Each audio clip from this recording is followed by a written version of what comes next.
drinking, you say? You're gonna start going to the gym every day? You say? This is when that stuff would have been really useful, Mike. Oh, what the hell did I get myself into? What the hell is this thing supposed to be inside? Hello? What the hell are you calling me now for? You know what I'm doing, man? Dylan, who? What kind of super spy? You already got into all of them? This is public information.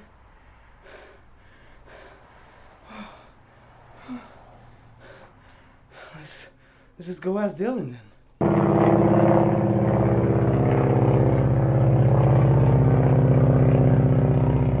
Hey Dylan, I'm glad you can make it and I don't have to climb those buildings. So let's just hop right into it. First question, buddy, as this video implies, is where the fudge did we come from? Here. Cool, but you did travel quite a long way, buddy. Can you elaborate just a little bit for me? Where is there? Today, we know it as Northern India, but back then, there was a lot of different societies that kind of interacted in this space. Now we're getting to the good stuff. So we were one of these societies. There was a point in time where we just had our own space. I'm like hesitant to call it a country. I'm excited, bro. Sorry to crap in your cereal, bro, but we don't know much about this time period for Roma besides the fact that they came from this region based upon their language. Hey, Dylan? First off, we need to address this. I don't know what they do in Michigan, but we don't do that to cereal here, bro. It's not okay.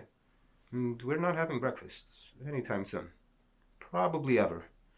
But on a more serious note, you're saying you know that, or you think that you know, that we came from somewhere in northern India because of our language. So if that's where we came from, why didn't we just stay there? So between 1,000 and 1,200 years ago, violence broke out in this region, which basically just meant people were killing each other for power. And because Roma most likely occupied a lower socioeconomic class, they were kind of forced to flee a lot of these areas. Some theories say that they left in one big wave. Some theories say that they are a warrior class between this area. Likely, though, they left in waves and they moved west. Okay, so first off, where's west? Well, back then, national boundaries didn't work the same way they do today, but we would know them as the Middle East, Turkey, Armenia, and eventually the Balkans. Back then, they were controlled largely by the Byzantine Empire, and then later on a little bit, the Ottoman Empire. Roma, like many other groups, started moving west because of the fact that there was all this regional violence happening back east. Really? And which one of your books told you that there, Nerdy McNerd Pants? These, bro. Don't make me show these again. They're heavy.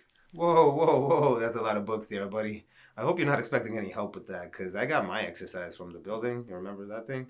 So moving right past that, we get into the Byzantine Empire. What happens there? Do we find a way to fit in? Sorta, kind of. We kind of lucked out in the Byzantine Empire. They were multi-ethnic, so Roma sort of fit in, and they were at least taxed like everybody else. Cool. So we're chilling in the Byzantine Empire, being taxed by the man, but just like everyone else, so why didn't we just stay there? Kerfuffles? Whoa, so this Kerfuffles guy was just trying to take over the Byzantine Empire? Kerfuffles isn't really a person, man. It might be a Muppet, and I will look into that.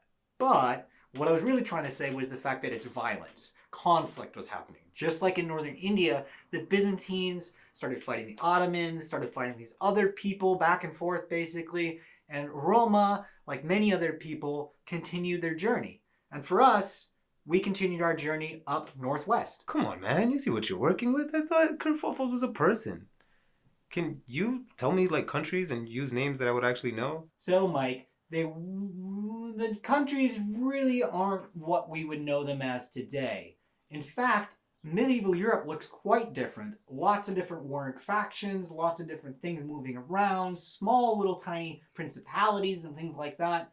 But it's important to note that Roma really become known as Gypsies during this period and start to be seen by Europeans as a singular group of people. Interesting to note, before that, during the Byzantine time, it was really during that moment where they're sort of settled into the Byzantine structure that they are themselves starting to be recognized as one singular group. Medieval Europe, chilling with the princesses, the knights. Bro, could you imagine, like, getting drunk while riding your dragon? Imagine, like, how many people must have fallen off their dragons, right? Mike, I'm really ruining stuff for you, and I'm not trying to today, but like, dragons aren't real, bro. Just so you know. Nah, Nerdy McNerd Pants. I'm gonna stop you right there. All right? You're not taking my dragons away. They were real, bro. You didn't live at that time. Your archives talk about dragons not existing. Moving on from there, Mike. Around the 1300s, Roma are mentioned in certain places in what we would know as Eastern Europe. So in Crete and Serbia and some other places here on the map, you can see they're mentioned. They're mentioned as sort of like a curiosity, these foreigners moving into spaces, kind of this fascination is happening at this point. And then, problematically, by the time we get into Romania around 1385, they're mentioned as unpaid labor. Got something in my eye. We're still gonna talk about that dragon thing, but what do you mean unpaid labor, bro? Like, are you talking about slavery? Were we slaves? Pretty much, man. But honestly, we're gonna have to spend some time talking about it because it's pretty confusing and sad, frankly. And we're gonna have to dig into it. Join me and Nerdy McNerdpants next week, where we're going to be furthering this discussion on Roma slavery. Like us, hate us, subscribe anyway, leave a comment, share, and until then, believe in dragons. They do.